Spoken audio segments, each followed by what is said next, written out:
1984 Cursed. The less said about 1984, the better.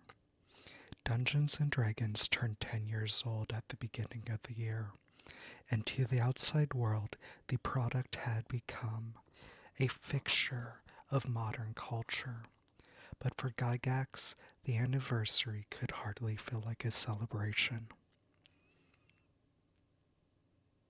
It was a year when things trended from bad to terrible. As of a January 4th staff meeting at DDEC in Beverly Hills, Gygax's media business still had not weaned itself of its corporate parent. The meeting minutes actually put on record the statement, "We are making every effort to establish an agreement with TSR to allow us the freedom to generate revenue and run a smooth operation with profits." Dire warnings about the cost control pervaded the discussion, to the point where there was talk about subletting the King Vidor Ranch during the upcoming Los Angeles Summer Olympics to get some cash in their coffers. And although a proposal from Columbia Pictures TV pertaining to an Endless Quest series was made, in the current situation, no decision can be reached until the agreement between DDEC and TSR is finalized. There was a similar grumbling about lack of access to the TSR Ventures licensing agreements for the D&D animated series. Gygax closed the meeting on a hopeful note. "We will become a viable operation with a sound return," he promised. That lack of separation affected Lake Geneva staff as well. Frank Mentzer, as he tried to support the various activities required for D&D, found himself separately tabulating the hours he dedicated to TSR Worldwide, TSR Ventures, DDEC, and TSR Incorporated. This naturally led to a glut of paperwork. And as Mentzer reminded Mike Cook on January 24th, part of my job description is to review all products for the D&D and AD&D games. And if he did not have the opportunity to review modules and related products, then costly second printing repairs may be required. Gygax had his back on this matter. In a follow-up memo, which Gygax pointedly copied to Cook and Kevin Bloom, he instructed Frank to please let me know if the system is somehow breaking down, in which case Gygax, in his capacity as chairman of the board, will see that matters are rectified at that point. In the broader industry, things had begun to trend decidedly downward from the peak of 1981. The Insider reported that Adventure Gaming had a scarce showing at the 1984 Hobby Industry of America show early in February, with only half the firms who attended the year before. TSR there telegraphed numerous releases to come, including a dozen related modules for an AD&D campaign to be called Dragonlance.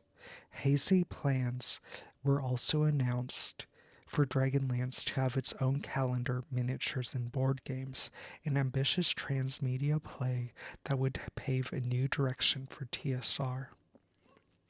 Media properties became a focus of TSR investment, as they heavily promoted a new slate of licensed products like the Conan modules, the long-expected Marvel Superheroes game, and in a February 7th press release, a coming Adventures of Indiana Jones game. The only worrisome messaging for TSR at the HIA show came from Avalon Hill, who finally surfaced in the role-playing space with Powers and Perils, as well as Tom Moldvay's Lords of Creation. And finally, their new box set of RuneQuest, slated for a spring release. Avalon Hill still bet its future on its microcomputer games division, with titles like its recent Telengard, bringing it into the computer fantasy role-playing game market, a space TSR had elected to abandon. With all of its other woes, the last thing TSR needed was a concerted attack from its largest rival and further splintering of consumer spending. What TSR needed most was experienced management. Wilbur Scott, a seasoned professional who had joined TSR at the end of the previous year to oversee finance and become corporate secretary, quietly repented of his folly and returned to his consulting business. So, toward the end of February, the company hired Richard T. Konings, a lawyer who had been an assistant corporate secretary at Schlitz up to 1982. The newly instated outside directors found in Konings something of a kindred spirit. He was a veteran businessman, not an adventurer. Konings was quickly elevated by the board to the corporate secretary position at TSR, where he began to wield significant influence over operations. It was the beginning of an era when a rotating cast of unfamiliar faces would begin to steer the company. Although the presidency of TSR had been a stable institution from the death of Don Kaye up to 1983, its occupancy now resembled the more turbulent periods in the annals of imperial Rome, when a succession of fleeting emperors proved insufficiently wary of the next usurper. Increasing desperation about costs meant the exit of more employees, at first those tied to failed ventures like the white metal miniatures product. Then, at long last, deep cuts in TSR's games division that came on April 4th, which corporate records would call a day that will live in infamy. Francois Freudeval, Gygax's anointed co-successor in the design of D&D alongside Frank Mentzer, who is no longer on staff, but Freudeval was someone who had little impact on TSR sales. The departure of a breadwinner like Jim Ward was simply stunning. In all, 56 employees exited the firm. Off of DD&C's payroll went some of Gygax's closest allies, his bodyguard and chauffeur, Jim Johnson, his longtime friend Dave Dimery, even Donna Yukovich, his love interest of the previous year, and her sister Penny did not survive that cut. Perhaps this reflected to the growing influence of Gail Carpenter, who now traveled with Gygax to Beverly Hills as his companion. Kevin Bloom's job, ably assisted by Dieter Sturm, was to explain any misfortune as a positive step. The April layoffs, for instance, were portrayed as a planned move to upgrade the focus of management's directions and efforts. In addition, to further reducing operating expenses to meet the cash flow needs of the company.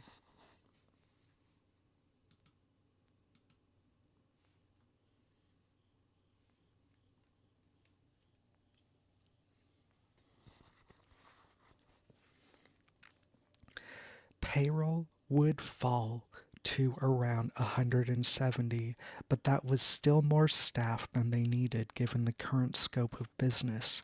Some crucial staffers, worried that TSR was circling the drain, left of their own accord. Mike Gray fled back to Milton Bradley. Mark Akers, Carl Smith, and Steve Sullivan joined John Ricketts at Pacesetter Games. Gradual staff reductions became the norm throughout the year. TSR published a 4-column single-page telephone directory on a monthly basis, and from March onward its columns shortened and its typeface enlarged until there were 3 columns, then only 2. The week of the April cuts, Gygax could be found in the United Kingdom, once again as the guest of honor at TSR's Games Fair. In pictures from the event, Gygax looked slender, as if California agreed with him. Perhaps his reportedly wild lifestyle at the King Vidor Ranch had a slimming effect. It would be Gygax's third trip to Europe since just December, reflecting a life now largely spent on the road. Gygax split his downtime between Wisconsin and the Hollywood Hills. When living in Lake Geneva, he had taken up residence at Stone Manor, the grandest estate on the lake, now divided into condominiums. It is difficult to overstate what it must have meant to Gygax, who had gazed across Lake Geneva's grandest mansion from its shores since he was a child, to now call it his home. In a personal note to Steve Marsh, he described the travel as wearisome and was grateful for the chance to spend most of the summer of 1984 in his hometown. Stone Manor had a rooftop garden suitable for entertaining, so he and his partner Gail Carpenter hosted a summer's eve party there on June 20th. Chairman of the board though he was, Gygax left the dirty end of the stick work of reducing staff to Kevin Bloom and continued to live extravagantly. Meanwhile, accusations that D&D inspired occultism still trickled through school boards, but at least no one had sued TSR over it. Until now. In June, Patricia Poling filed a $10 million suit against TSR for negligence in the 1982 suicide of her son, Irving L. Blink Poling II. This followed on her failed $1 million lawsuit against the principal of Patrick Henry High School in Ashland, Virginia, where Irving Poling had played D&D. The suit had claimed negligence because the principal allowed the game to be played when he had to be aware of its potential dangers. How could he not be aware?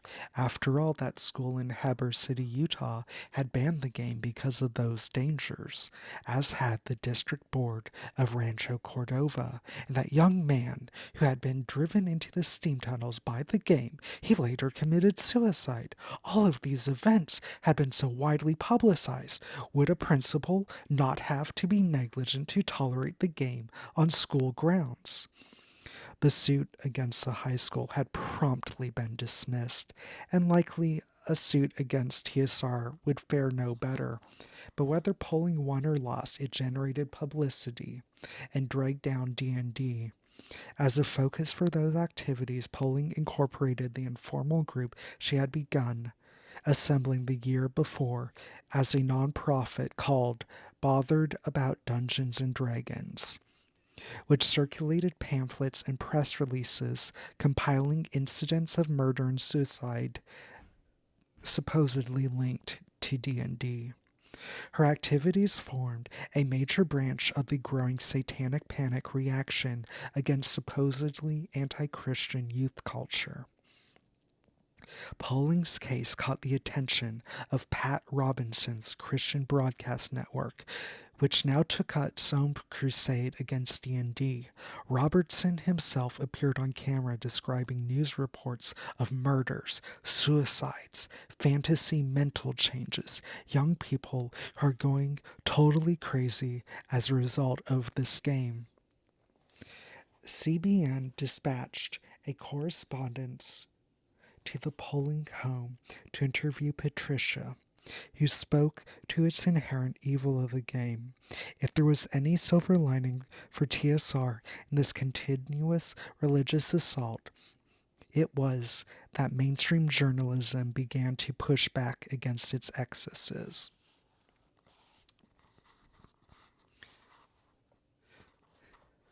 On a personal note, I've personally felt the effects of this, even though I was growing up about 20, 25 years after this panic started, my parents, well, obviously they're deeply religious, but they believed a lot of these things. And so growing up, among other things, role playing games were absolutely not allowed. So it's been interesting seeing how these all started. Ron Powers on the CBS show Sunday Morning judged that the CBN story about D&D was not slanted, it was almost vertical. TSR had enough problems without the censure of televangelists. After digging through corporate governance documents, Richard Konings, in his capacity as corporate secretary, reached out to the board member, James Huber, for a legal opinion about the matter in which Kevin Bloom had acquired Melvin Bloom shares at the end of 1981. The idea had been that Melvin would sell his 200 shares to TSR for their original valuation of 100 each, and Kevin would purchase them at the same price, but knew it did not transpire that way in practice. Although Melvin signed over his stock to TSR and Kevin received the shares, no money seems to have changed hands between Kevin and TSR, and there existed no written agreement on the matter between any of the parties. It would appear, Huber wrote, that there is a potential claim by other shareholders that there was an actual or constructive transfer of stock from Melvin Bloom to Kevin Bloom. That would be a problem because the 1975 shareholder agreement required that anyone dispensing with shares must formally offer them first to TSR, and in the case that TSR refused, existing shareholders would have the opportunity to buy them on a pro rata basis, meaning proportionally to the amount of stock they already held, with the intended effect of preventing majority shareholder stakes from diluting. Prior to the transaction, Kevin Bloom held only 5 shares. Will Niebling's ongoing lawsuit over his negated option for 500 shares made this a pressing matter. Niebling had long doubted the legality of the 1981 Bloom family transfer, and now his counsel argued that Melvin Bloom's 200 shares should be offered to the other shareholders, but that Gygax and Brian Bloom should be excluded from purchasing them, since by consenting to the transfer in the first place, they had waived their pro rata rights to purchase the stock under the agreement. This could let minority shareholders like Niebling acquire a larger stake in the company. There were not many good options for how to fix the situation. Huber saw a significant risk of a minority shareholder lawsuit if matters stayed as they were. Any attempt to rectify things by retroactively exchanging money would face similar vulnerabilities and could potentially have tax implications for both Kevin and his father, given the 1,000 valuation of the stock in 1981, let alone its current $3,000 book value. Perhaps the least bad option was simply to rescind the 1981 transfer entirely, but the whole point of the exchange had been to give Kevin the financial incentive that accompanies a major stock position, and now he served as TSR's president. Many documents from this period list the holder of those 200 shares as Kevin/Melvin Bloom. This controversy necessarily weakened Kevin's position with the outside directors on the board, but not as much as TSR's failure to recover financially. Despite layoffs, TSR ended the 1984 fiscal year worse off than it had been 12 months earlier. Games revenue looked flat. It went from $22.5 million in 1983 to $23.7 million in 1984, but adjusting for inflation and returns, the games business likely contracted for the first time. Licensing revenue as well rose below the inflation point, up around $150,000 to $1.8 million. Publishing remained a bright spot, increasing slightly from $4.3 million the year before to $5.5 million in 1984. But that had to weigh against a number of startling offsets. Despite its efforts to downsize its operation, TSR's cost of revenue rose from $5.7 million to $8.7 million, so any increase in profits would need to exceed that. Its debt to the bank had increased from $4 million to $5.3 million, and $600,000 of it would come due over the next year. Setting up the TSR International firm apparently cost an additional few $100,000, as did the West Coast operation. In a stern rebuke to Gygax's Hollywood ambitions, TSR gave up on the huge investment it had made in the Goldman script and took an accounting charge of $500,000 in costs related to the planned feature film. In all, TSR booked a loss of around $750,000 for the fiscal year 1984.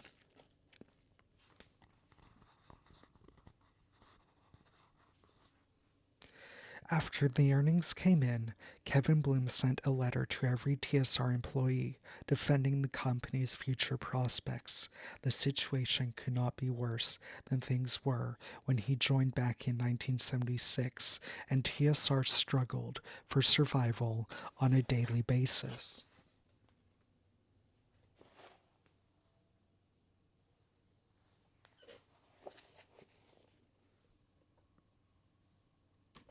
He reasoned. In 1984, TSR had to acknowledge we are now transitioning from our corporate youth to a maturity that will mean well managed growth, stability, and new opportunity. To help secure that stability, Bloom hired Willard Martins, a veteran of the Main Herdman firm that did TSR's auditing, to once again attempt to enforce discipline in the company's financial management. Bloom telegraphs confidence that teamwork and dedication will let this group meet the challenges of the future and take TSR to even greater heights. Kevin Bloom had never condoned the tedious grudge that Gygax held against Origins and Gamma, and one of the accomplishments of his tenure was mending that relationship.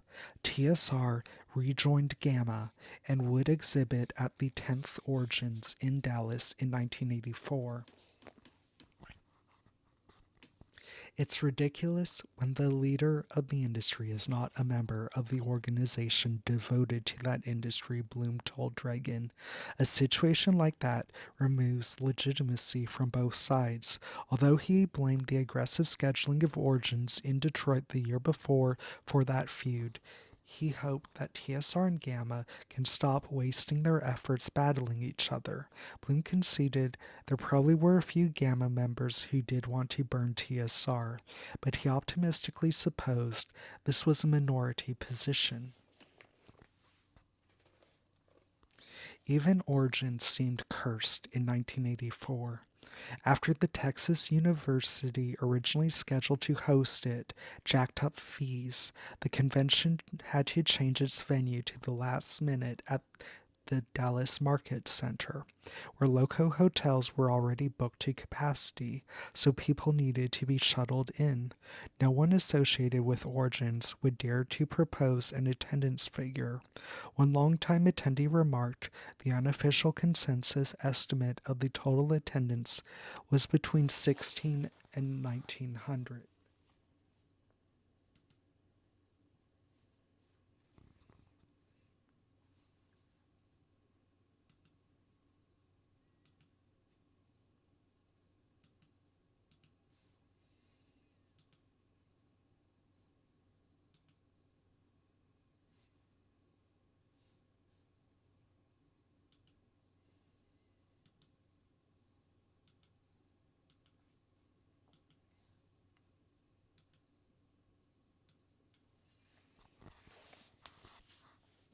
While it seemed like the same 50 or 100 people went through the dealer room over and over, with few new faces showing up.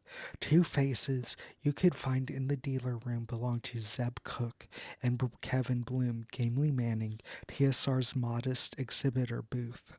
Bloom deigned to schedule one of TSR's summer releases for Origins, the Marvel Superheroes role playing game, and also held an Ask TSR session to offer a more conciliatory message than was heard there from TSR back in 1977. At Origins, Dave Arneson was elected to the Adventure Gaming Hall of Fame. In the wake of that proclamation, which reiterated the previous year's honorific that he was the father of fantasy role playing, it was announced that Arneson is rewriting his famous Blackmore supplement for publication by Blade, a division of Flying Buffalo. And so, a project he had pitched first to Judges Guild in 1977, then relocated to the Chaosium, had yet another promised home. This betokened a deepening relationship between Flying Buffalo and Adventure Games, one where Rick Loomis's firm would take over marketing and distribution for Arneson's existing adventure game titles. There were several reasons for this, because Arneson had recently married and because he planned in 1985 to go on a religious mission for the Way International to San Francisco, both of which left him little time to oversee a game company. But in the end analysis, the Flying Buffalo arrangement amounted to a quiet way of shuttering Arneson's adventure games business, and with it, his ambition to compete against TSR.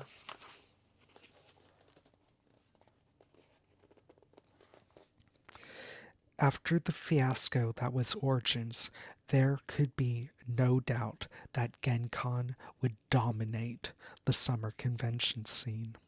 But when Gygax came to GenCon in August, he felt like a stranger in his own home. He was indignant that TSR had not scheduled any speaking events for him. Being the best known personality in TSR, the lack of utilization of my usefulness was appalling, he wrote in a memo circulated to much of TSR's leadership. He walked the halls just like another of the reported 8,600 attendees. Mentzer and the RPGA scrambled to secure him an emergency audience of gamers, but it was a sobering experience. Two other attendees, incidentally, were Gygax's Hollywood writing partner Flint Dill and his sister Lorraine Dill Williams, whom Gygax met briefly and fatefully that weekend. Surely Gygax's feelings of alienation stem partly from the lack of his own work on display at GenCon. It foretold what a post-Gygax TSR might look like. Among TSR's top new sellers at the convention was the Marvel Superheroes game, designed by Jeff Grubb and written by Steve Winter and its associated miniatures. Zeb Cook's Indiana Jones was also heavily promoted. Ed Greenwood ran a 10-player adventure called Into the Forgotten Realms, set in his personal campaign world.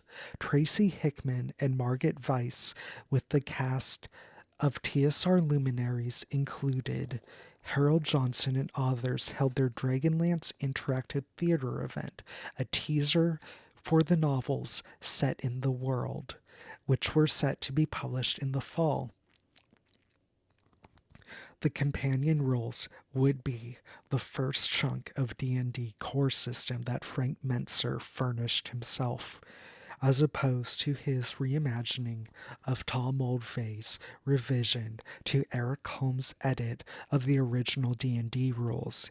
It was a slate of offerings that felt substantial enough to support a game company without Gygax at its helm. But GenCon also reminded hobbyists that TSR would face ever more aggressive competition, as a full-page advertisement in the program heralded the revenge of Games Workshop. The game Warhammer, which had been released in Britain the year before, had now landed a major American invasion. The Dragon had to call it the most coherent blend of wargaming and fantasy role-playing available. Bolstered by a full-figure line by Citadel Miniatures, the Games Workshop House Forge, it epitomized the fusion of rules with lucrative miniature sales that TSR had belatedly sought but let slip through its fingers. Finally, 1984 would be the year that GenCon bid farewell to Parkside, as a scheduling conflict for 1985 helped TSR decide on a relocation to the Milwaukee Exposition Convention Center and Arena, where they hoped the larger venue would let them grow to at least 12,000 attendees, provided that TSR would survive to host it.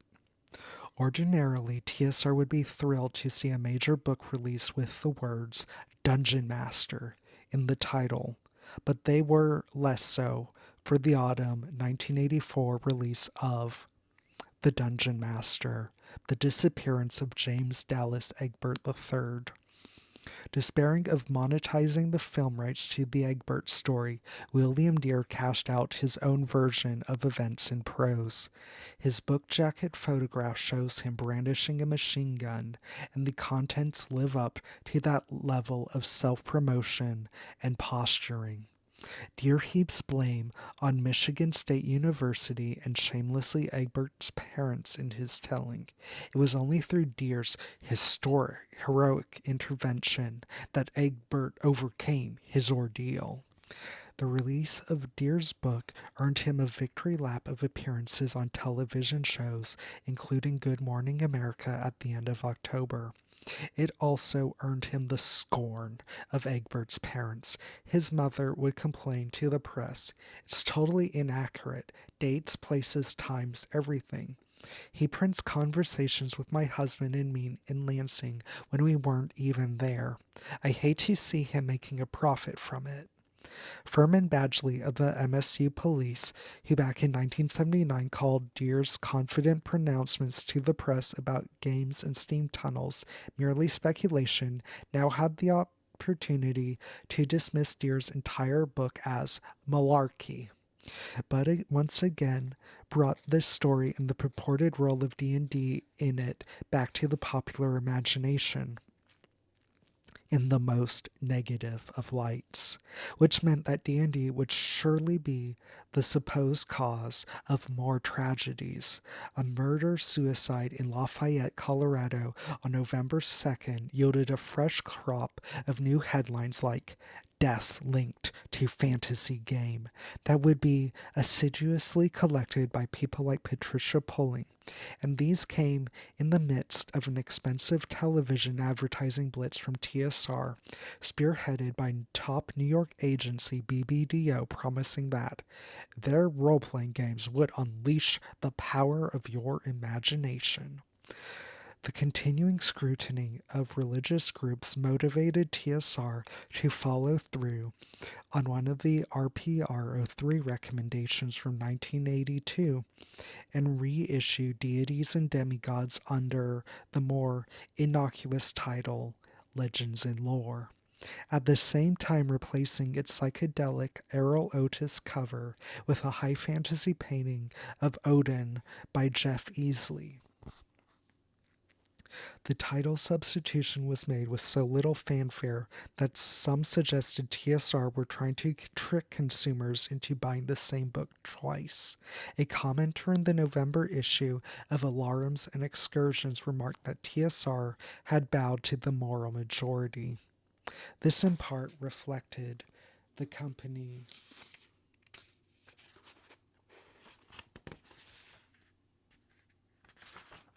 the political climate of the Reagan era. which gave new influence to Christian fundamentalists.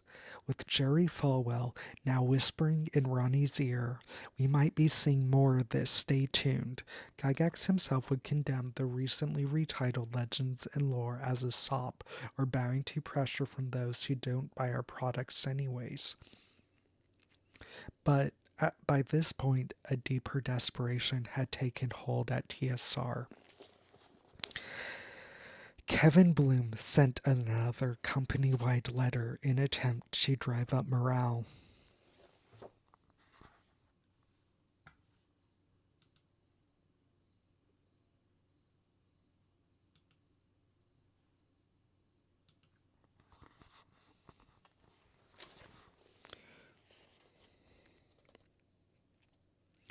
At the end of the third quarter, he acknowledged that Trivial Pursuit sales have taken dollars away from us. That game would rack up sales of 20 million copies by the end of the year, bringing in an estimated 1.4 billion worldwide over a span of just 36 months. Its creators could, with a blind eye to inflation, boast that their game had, in that interval, made more money than Monopoly and Scrabble combined over their entire history. D&D looked smaller than it did in its shadow. Bloom casts this as an opportunity as TSR could take advantage of the gaming audience it has helped create. But many now believe TSR would not recover under his leadership. TSR seems to be sinking fast, the gossip column in Different Worlds reported. Latest rumor has it that their bank has placed an operations man right under President Bloom, effectively cutting Kevin off any important decision making. At this point, Richard Konings was calling the shots, but when it came to D&D, Konings made it clear that he would continue the previous arrangement. He sent an October 16th note instructing Mike Cook, pursuant to my conversation of last week with Gary Gygax and confirmation of Kevin Bloom, that all D&D and AD&D Works derivatives or related items must be run past Frank Mentzer in order to guarantee quality and consistency. In his capacity as chairman of the board, Gygax issued a company-wide memo on October 26 to give his own perspective on TSR's situation, largely in an attempt to quell the many stories, tales, rumors, and odd bits of misinformation floating around. Yes, he did acknowledge that D&D has probably peaked and there should be now a plateau developing. No longer would this be a growth market. He had reconciled himself to the reality that TSR was not about to rival the likes of Parker Brothers and Milton Bradley, conceding that it isn't too likely we'll ever enter the Fortune 500 list. Certainly, we've gotten off the track in the past, Gygax admitted, who doesn't make mistakes. A lack of new releases was one cause Gygax cited for their current troubles. 1984 was, like 1982, a year without a new Advanced D&D hardcover release. After GenCon, Gygax resumed his Sorcerer's Scroll column in Dragon, where he informed the general public that Francois Freudevel, working as a freelancer, was now compiling what we devised for including Oriental characters in the game.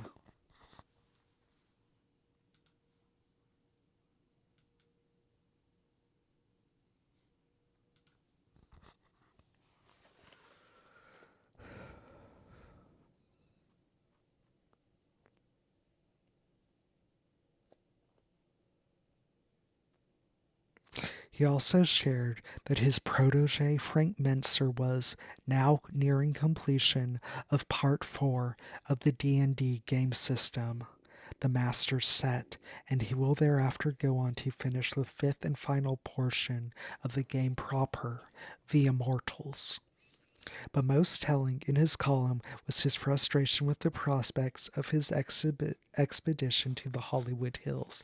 Gygax reported that, in addition to Goldman's script, the one TSR had written off as a $500,000 loss, there was a treatment by Gygax deal, but no studio has of yet optioned either.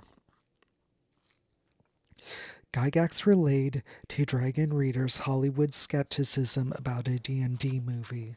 At a recent meeting with some film executive, we stressed how solid a core of dedicated enthusiasts there is for a D&D game-based film.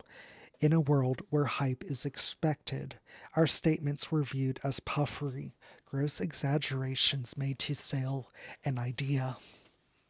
He therefore called on the readership of Dragon, which now stood around 120,000, to mail back to DDEC a reply card expressing the enthusiasm for the film project.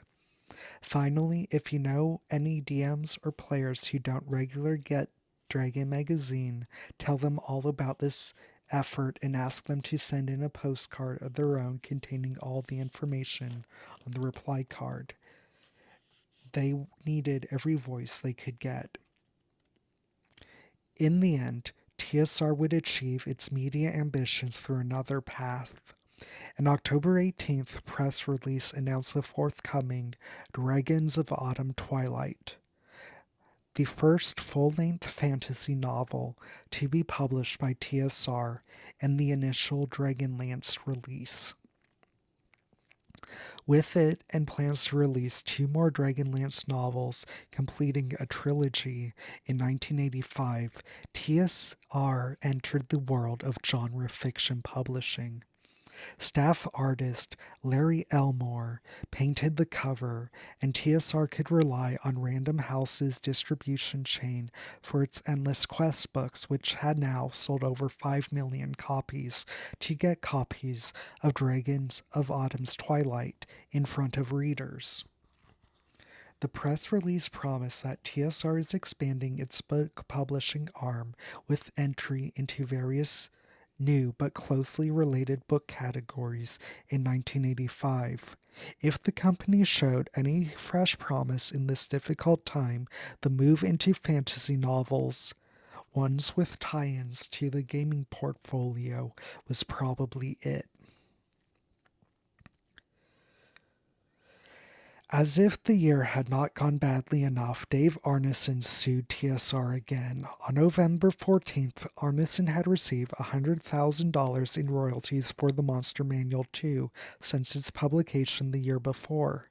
But given the financial straits the company was in, eventually someone at TSR lighted on the attractive notion that the 1981 settlement with Arneson did not apply to the Monster Manual 2.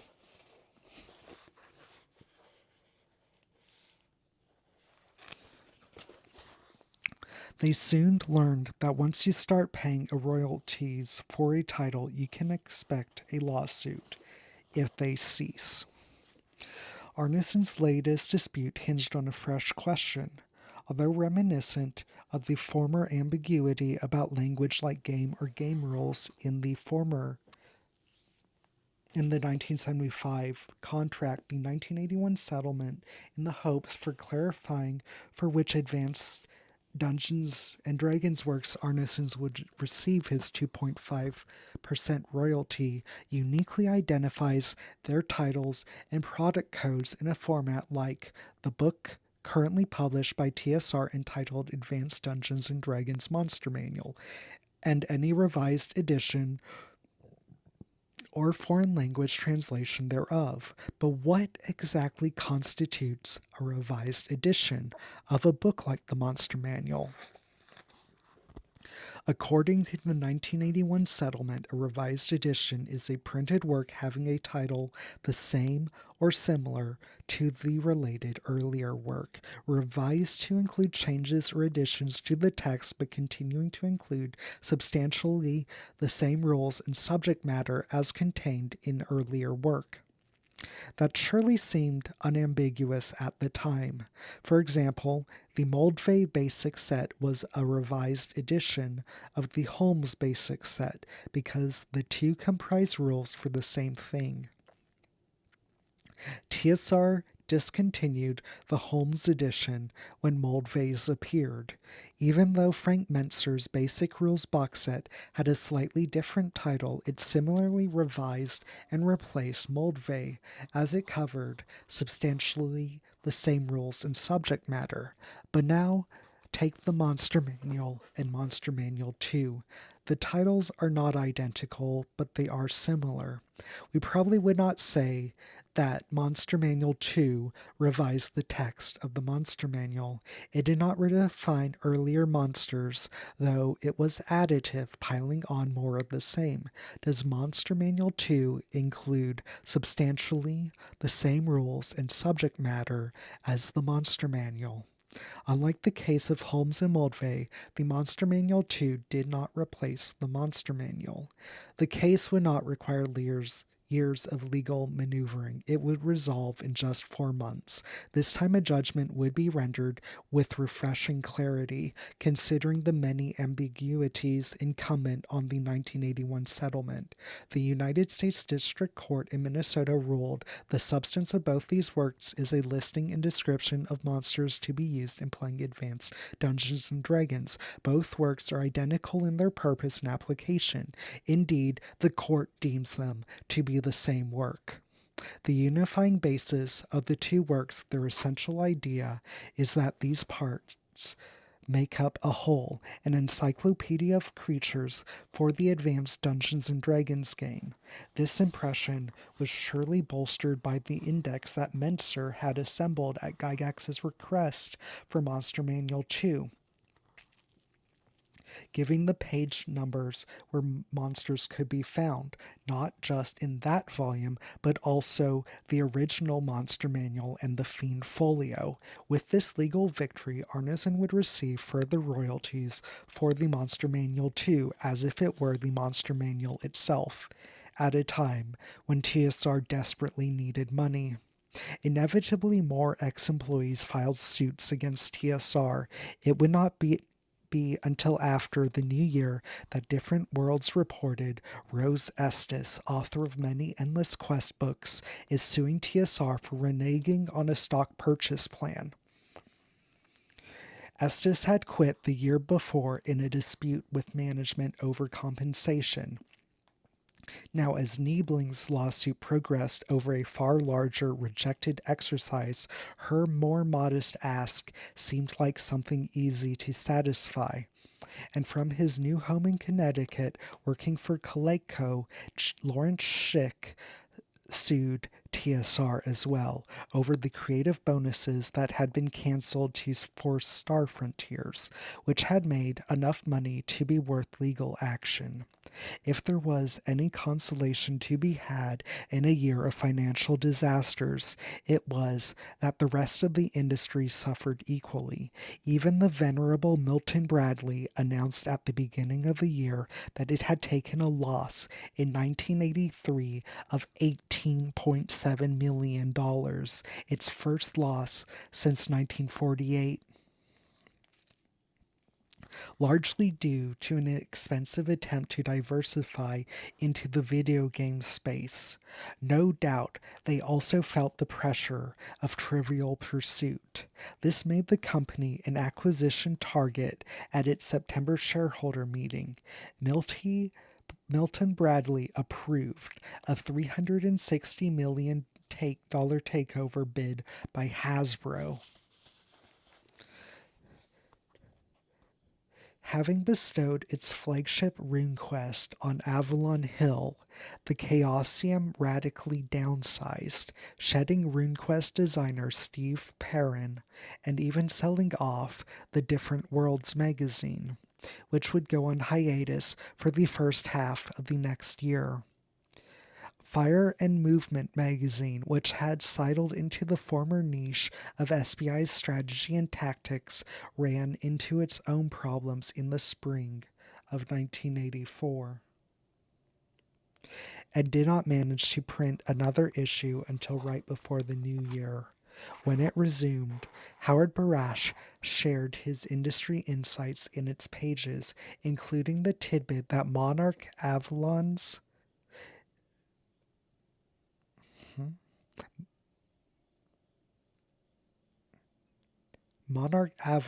Avalon Hill division posted a $225,000 loss for the first quarter of 1984, on sales down some 30%. Much of that attributed to difficulties in the microcomputer game division. At least RuneQuest served Avalon Hill well. Chaosium reported that RuneQuest sales surpassed the combined annual sales of Power and Perils and Lords of Creation in just 2 months, and Flying Buffalo had severely overextended with its new products.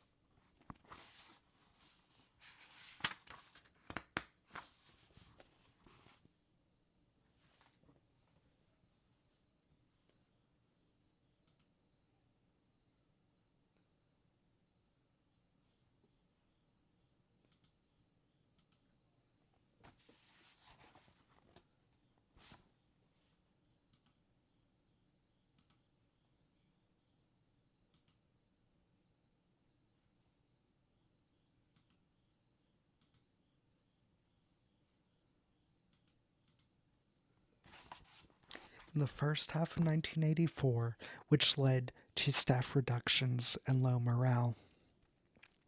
With that, the prospect of Arneson publishing Blackmore Adventures through Flying Buffalo evaporated. Arneson once again migrated that project to a new publisher, this time to Mayfair, who expected to print them in April 1985. When Incorporated magazine checked in again with TSR near the end of 1984, the magazine still described the company as a business fantasy come true, but they had to admit that the yearly doubling or even quadrupling of sales that first brought TSR to their attention was over. Now annual company revenues have crept forward cautiously. Beyond Gygax's mass media efforts, they also inquired with Kevin Bloom about new games under development. To the end of a diverse product roadmap, Bloom appended, very possibly even a game that role-plays growing a business.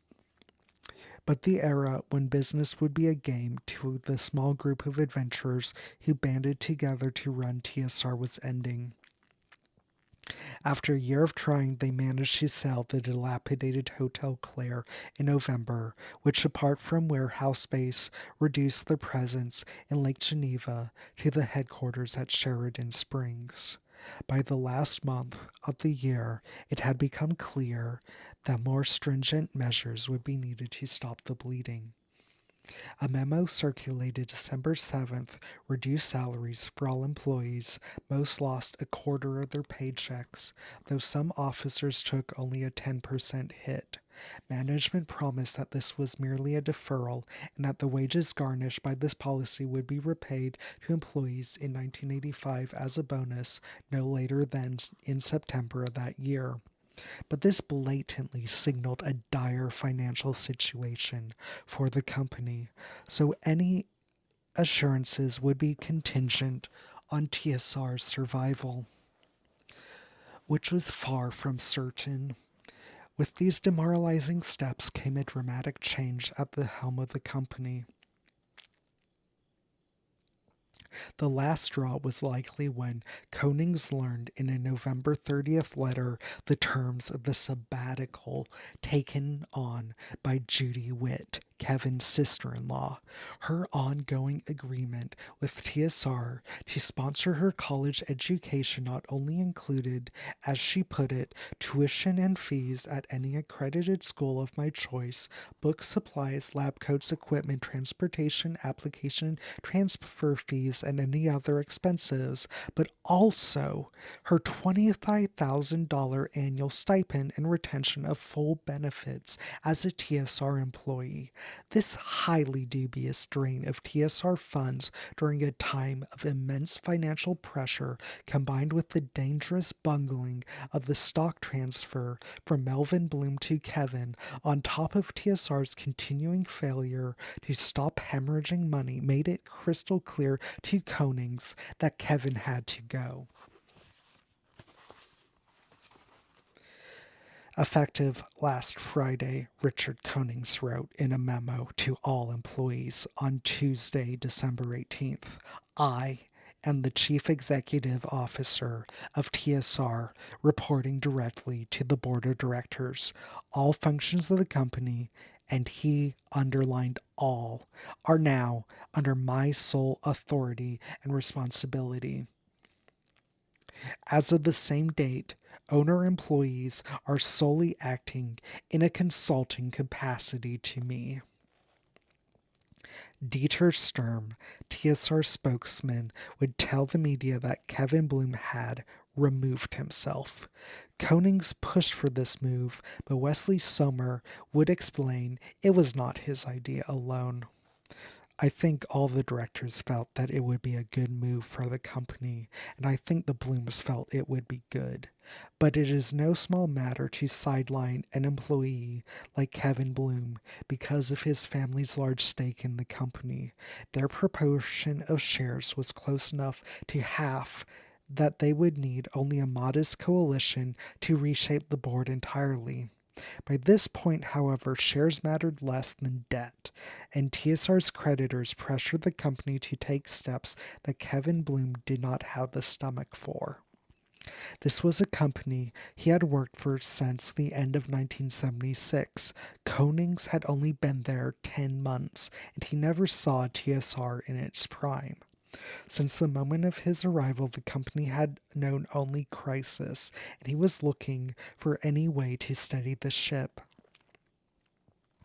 If there is one thing that TSR and its primary creditor, the American National Bank, could agree on at the end of the year, it was the company could not remain viable going forward without an infusion of capital.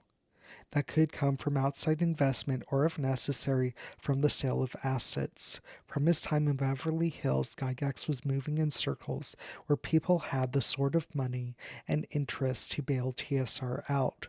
Only one question remained. What price would they have to pay to lift the curse? TSR turn results for 1984. Revenue 29.6 million, losses 750,000, employees 167, stock valuation 2,500, GenCon attendance, Origins versus question mark. Or GenCon attendance versus Origins 8,600 versus question mark. Players eliminated, adventure games. I had to hope to maybe get through the last chapter because I felt the 1984 chapter was a bit shorter than what we'd been reading, but it's getting a bit late and there's other things I need to work on. So hopefully we will finish tomorrow night, which will conclude with 1985, The Ambush at Sheridan Springs.